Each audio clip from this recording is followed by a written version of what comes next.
Os limites do poder, segundo John Locke, independentemente de se organizarem em comunidades políticas com leis instituídas, todas as pessoas partilham uma mesma condição humana. É natural que as pessoas se juntem em famílias e comunidades, trabalhem para sustentar e se envolvam no comércio. Isso, é claro, jamais pode significar que cada um faz o que bem entende, já que liberdade não significa, nas palavras dele, licenciosidade. Significa apenas que há direitos que todos têm. Assim, para John Locke, o estado de natureza não é uma hipótese, mas uma condição na qual todos estamos. No entanto, essa condição seria instável, pois depende da razão individual.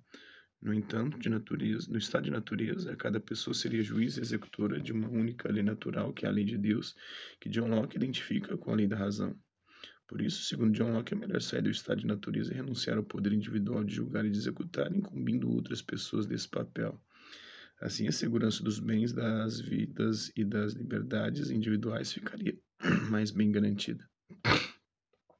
É notável que John Locke identifica o bem comum com a soma dos bens individuais.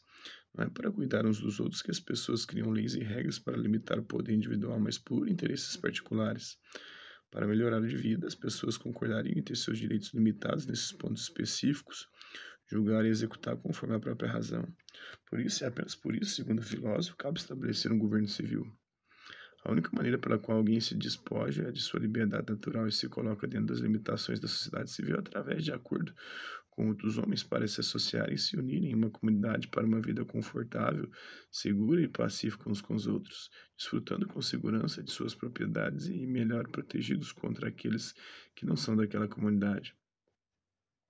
Do John Locke, na sua obra Segundo Tratado sobre o Governo Civil, ensaio sobre a origem, os limites e os fins verdadeiros do governo civil.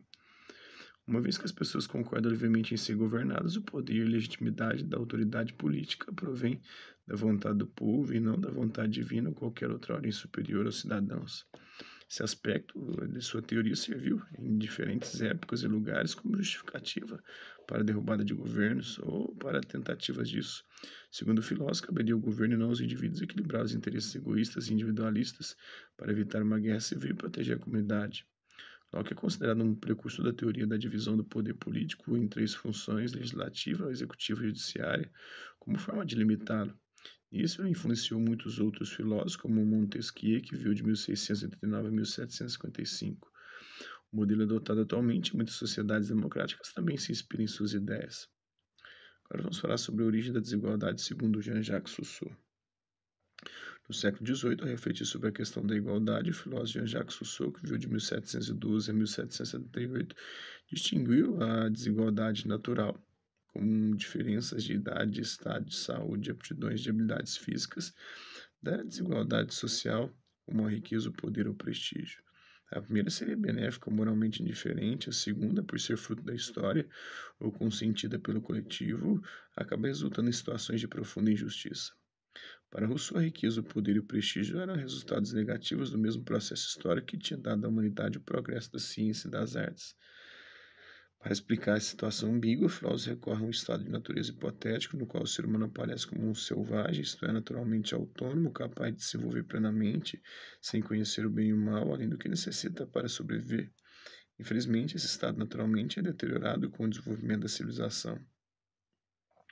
Para Rousseau, não há nada na natureza humana que justifique as desigualdades e injustiças conhecidas nas sociedades desenvolvidas de sua época.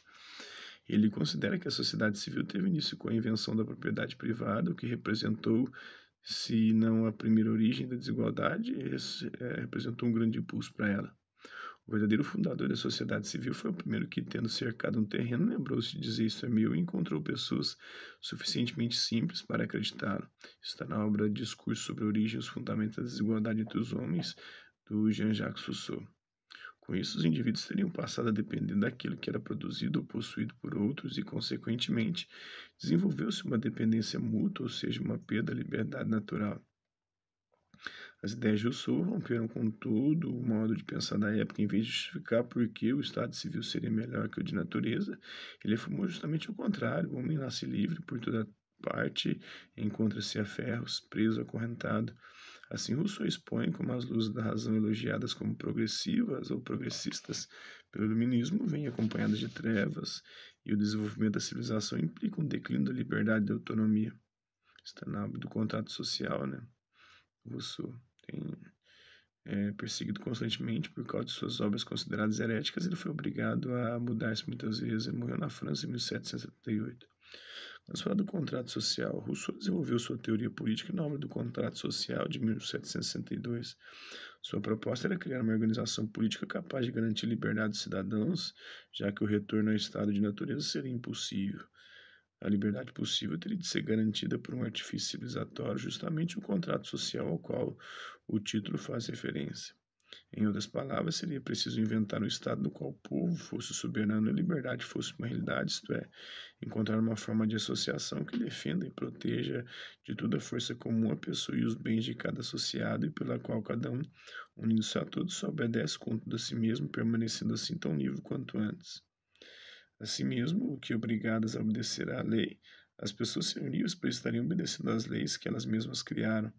Elas seriam senhoras e súditas apenas de si mesmas.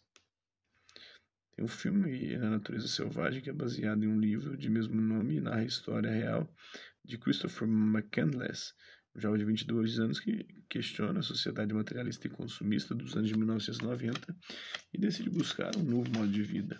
Ele viaja pelos Estados Unidos com o mínimo de bens e dinheiro para sobreviver, procurando estar cada vez mais em contato com a natureza e menos com o restante da humanidade. Então é isso aí. Espero que vocês tenham gostado do vídeo. Quem curtiu, não like, não curtiu, não dislike. Hasta la vista, babies. Até a próxima.